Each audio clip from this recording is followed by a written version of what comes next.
He showed up at their doorstep, wearing torn shoes, holding nothing but hope and a letter. They laughed. They stared. They slammed the door in his face because to them, he was nobody. But what they didn't know was that this nobody had something that would one day change their entire world. He was poor. He was silent. But he carried a truth so powerful it would break every wall they had ever built. And by the time they found out who he really was, it was too late. What if I told you? Gave away everything just to give someone a future. Oh, what? If I told you his silence wasn't weakness, was the loudest love they'd never heard. This is not just a story about a man they rejected. This is the story of how that same man walked away but left behind a gift so priceless, it brought them to their knees. You think you know what sacrifice looks like. Wait until you hear. What he did, when no one was watching, she kicked him out like he was nothing. Like he hadn't wiped her tears. Like he hadn't held her hand through every storm life threw at her. She didn't just close the door that day. She shattered a man's heart who had spent his whole life trying to protect hers. He wasn't her real father by blood, but he was more of a dad than any man ever could be. He chose her when the world walked away, adopted her when no one else wanted the responsibility. She was broken, abandoned, and silent. He saw a daughter in her silence. When he walked into that foster home all those years ago, he didn't see a number. He saw a chance to give love. She was 5. He was nearly 50, a quiet man with strong hands and a tired soul. He held her, gently, and whispered, "You're safe now." And for years she was. He gave her his name. He gave her his time, gave her everything he had, and more than he could afford. It's every scraped knee he was there. It's every school project, every dance. Recital, every nightmare in the middle of the night. He never missed a moment. But time changes people, especially when pain speaks louder than memory. She grew up hearing whispers from the world. He's not even your real dad. You don't owe him anything. And slowly, she started believing them. When she turned 23, she stopped calling him dad. Started treating him like a shadow from a past she wanted to forget. She moved out. Didn't tell him the address. Changed her number. And when he finally found where she worked, she didn't see a man trying to stay close. She saw an inconvenience she needed to erase. So she did. That rainy Friday, she told him to leave. Told him to stop calling. Told him she didn't want to see his face ever again. And with trembling hands, holding nothing but a gift-wrapped box, he simply said, "Okay, if that's what you want." She didn't even open the gift. She threw it in the trash. He walked away, slowly, one step at a time, like every part of his body was breaking. But even then, he didn't curse her name, didn't defend himself, didn't remind her of the sacrifices. He just let her go. He returned to an empty house, a quiet kitchen with one chair, a calendar with birthdays still circled, a drawer full of cards he never got to send, and for 2 years, he waited, hoping, praying, that maybe, just maybe, she'd come back. But she never did. And then, one morning, unknown number, strange voice, for words that froze her heart, "Your father has passed." She sat in silence. "You're done."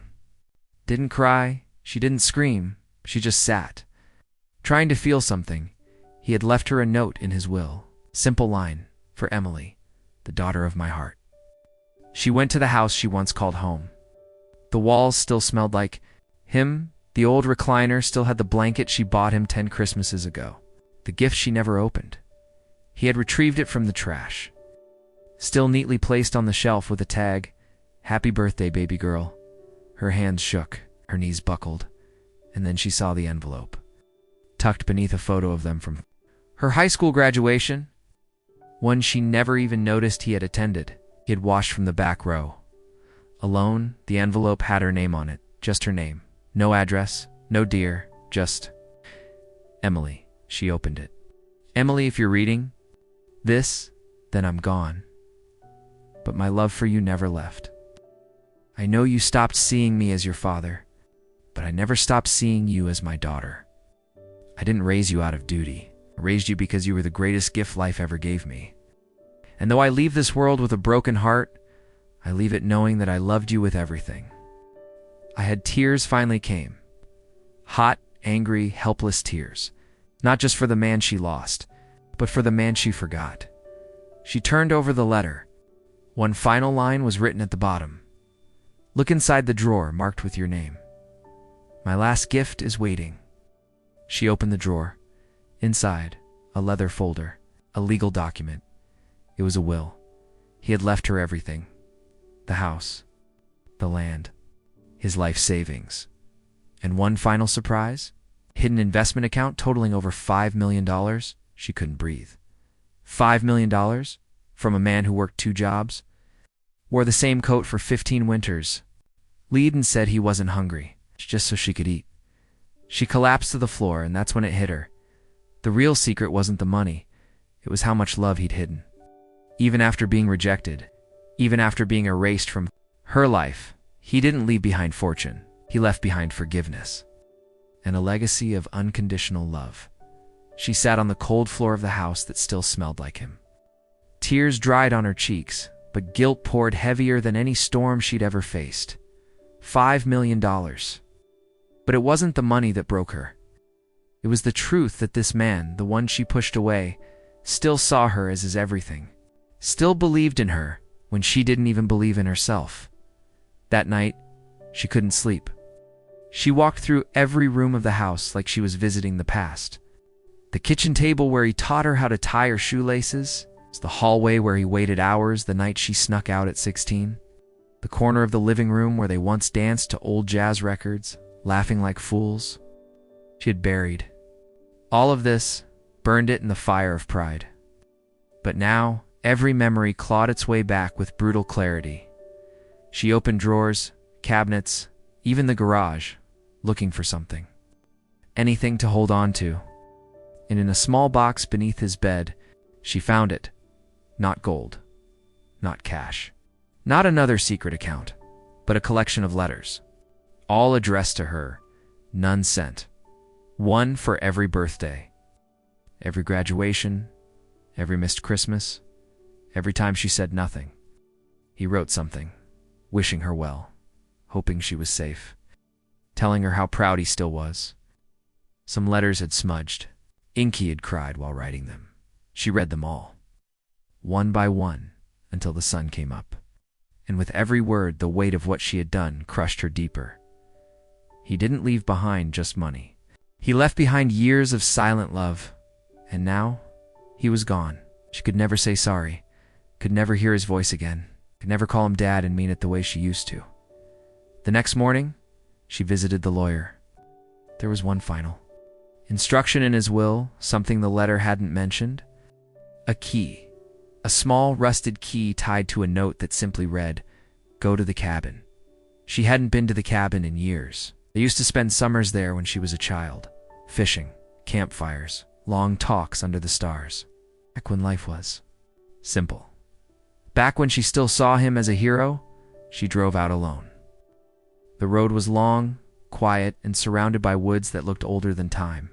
When she arrived, the cabin stood still, untouched by time, wrapped in silence. The door creaked as she opened it. Dust covered the furniture, but everything else was just as they'd left it. And on the fireplace mantel, she saw a box. The same keyhole as the one in her hand. She unlocked it with shaking fingers. Inside was a photo album, each photo hand-labeled. Emily's first day of school. Emily loses her first tooth. Emily at prom. Even the photos she thought no one took, he was there. Watching from the sidelines, cheering quietly, loving from a distance. At the back of the album was a sealed letter. This one felt different. He'd written it just days before he died. Sweet girl, I don't know if you'll ever forgive me, not for what I did, but for what I couldn't give. I know I made mistakes. I know I was never perfect. But every morning I woke up, trying to be the kind of man you'd be proud to call. Dad, you were my reason, my light. When you stopped calling, I didn't hate you. I loved you harder, because I knew that deep down, the world had gotten to you, not your heart. You don't owe me anything, Emily. But if you're here reading this, then maybe, just maybe, you're ready. Ready to stop running. Ready to start healing. And if that day ever came, I wanted to leave you more than money. I wanted to leave you a choice. You can take what I left behind and forget me. Or you can take what I left behind, build something better. Something bigger than pain. Something stronger than silence. My last wish. Don't let this be the end.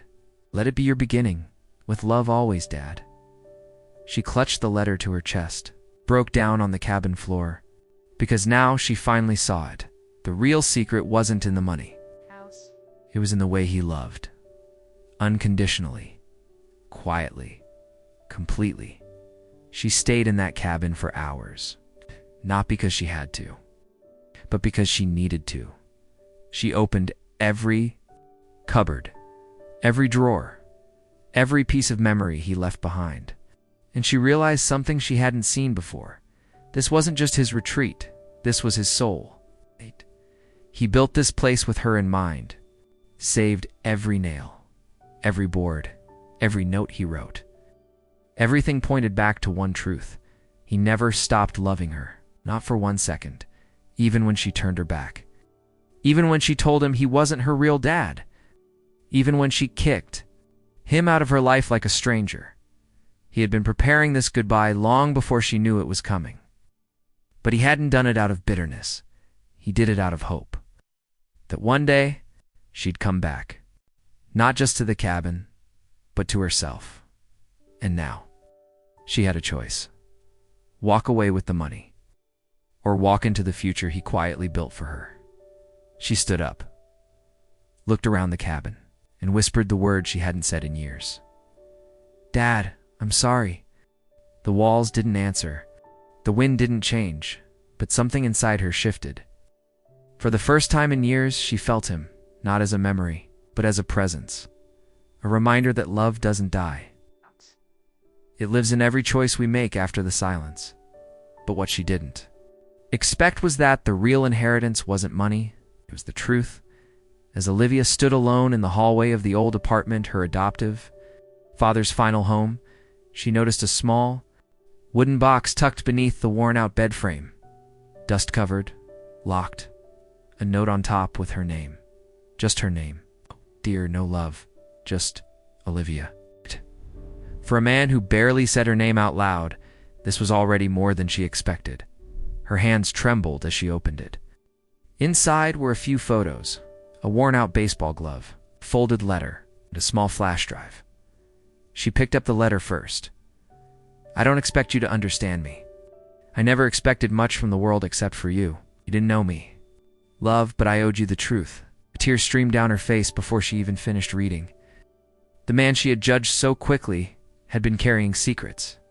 Not of wealth, but of love. Of sacrifice. Of pain. The flash drive revealed even more. Videos. Hundreds of them. Birthday parties she never remembered him attending, but there he was in the background. PTA meetings she thought she walked to alone, filmed them from across the street. Nights when she cried in her room thinking nobody cared. He sat outside her door, humming to calm her. He was there. Always. Silently. Lovingly. And then came the final video, one he had clearly recorded knowing he might never see her again. He sat on a chair, wearing the same faded coat she had mocked him for. His hands shaking, his eyes tired but soft. If you're watching this, Olivia, then I guess it means I'm gone. I never told you how much I loved you because I didn't think I deserved to. I wasn't your real father. I didn't have money. I didn't fit the picture. But I gave you everything I had. Because you were my whole world. That moment shattered her. The same man she called useless was the one who never missed a moment of her life. She buried her face in her hands, sobbing, regret ripping through her like a hurricane. She remembered the day she screamed at him to leave, called him a burden, slammed the door behind him. That day, she thought she was taking control of her life. But in truth, she was throwing away the one person who had loved her without condition. And then, she remembered the lawyer's words. He left you something. But it's not just money. She went back to the lawyer's office, her voice shaky, her heart pounding. That's when the truth unraveled. Her father, Adrian, had worked as a janitor at a tech startup in its earliest days. Quiet, invisible, but kind. When the company faced bankruptcy, he loaned them every penny he had. Sold his mother's wedding ring to do it. The startup survived. Years later, it sold for millions, and in gratitude, the founder gave Adrian shares. He never cashed them, never spent them. He let them grow. Not because he wanted to be rich, but because he wanted to make sure Olivia would be okay. Long after he was gone, $5 million, and she never even said thank you. The lawyer slid across another envelope. Inside it, a handwritten note. Use this not to change your life, but to change someone else's. Those words echoed inside her like a storm. Olivia knew what she had to do. She didn't touch the money for herself. Instead, she created a foundation in Adrian's name for forgotten fathers, overlooked adoptive parents, and aging caregivers who gave everything but got nothing back. It became her life's purpose, and with every life she helped, she whispered the same words in her heart. I see you now, Dad. I see it all. Years passed. People around the country came to know Adrian's story not as a millionaire, janitor, but as a father who loved without needing recognition. Olivia gave interviews, spoke at fundraisers, wrote a book called The Silent Love, and at every event, she ended with the same truth. Don't wait until it's too late to say thank you, because sometimes the richest hearts hide in the poorest clothes, and sometimes the people we think have nothing left to give are the ones who gave us everything. Fade out. The final scene, a young girl visiting the Adrian Foundation walks into a room full of photos. On the wall, a single portrait Adrian's. The girl looks up and asks, "Who's that?" Olivia, now older, smiles softly. "That's the man the world forgot, but I'll spend the rest of my life making sure it remembers." And just like that, the same man she once kicked out without a second thought, without a single embrace, without a moment of grace, became the man who gave her a future beyond anything she could ever imagine. As she stood there, staring at the letter he left behind, hands, trembling, heart-racing, reality struck harder than any storm she had ever faced. He had known. He had known she would push him away. He had known the anger, the pride, the brokenness that lived in her. Because it once lived in him too, but he stayed. Not with his presence, but with his love. He left behind $5 million. As a reward, not as revenge. Not to say I told you so, but as a quiet echo of all the nights he stayed up, hoping she'd find her way. It was never about the money, it was about the message. That real love doesn't shout its sacrifices in silence. True fathers don't quit, even when they're rejected. And that sometimes, the greatest gifts are the ones given when no one's watching. She sat on the cold floor, letter clutched to her chest, and cried like she never had before. The guilt hit like a flood. But it wasn't the end, it was the beginning. 'Cause in that moment, she didn't just read a letter, she heard his voice. She remembered his worn hands cooking her breakfast, his laughter during her childhood, cartoons, his silence when she slammed the door, and his tears. Yes, she remembered now, the tears he hid when she said he wasn't her real dad. But he was. More real than anyone else in her life had ever been. She could have ignored it, cashed the money, moved on. But that letter, it changed her. It tore down the walls she had built for years. And in that space wide, raw, and honest grew something new. Humility, gratitude, healing. She didn't keep the money, not all of it. She built a foundation in his name. She walked into neighborhoods where kids like her once felt abandoned, and became the woman who showed up. She told her story on stages, in schools, in churches, not to gain followers, but to honor the man who never stopped believing in her even when she gave him every reason to. And now, every time someone asks her, "What made you change?" she smiles, holds back a tear, and says, "A man who had nothing, but still gave me everything." Because some fathers don't need to share your blood to leave a mark on your soul. And some second chances don't come wrapped in apology. But in a quiet act of grace, he was gone.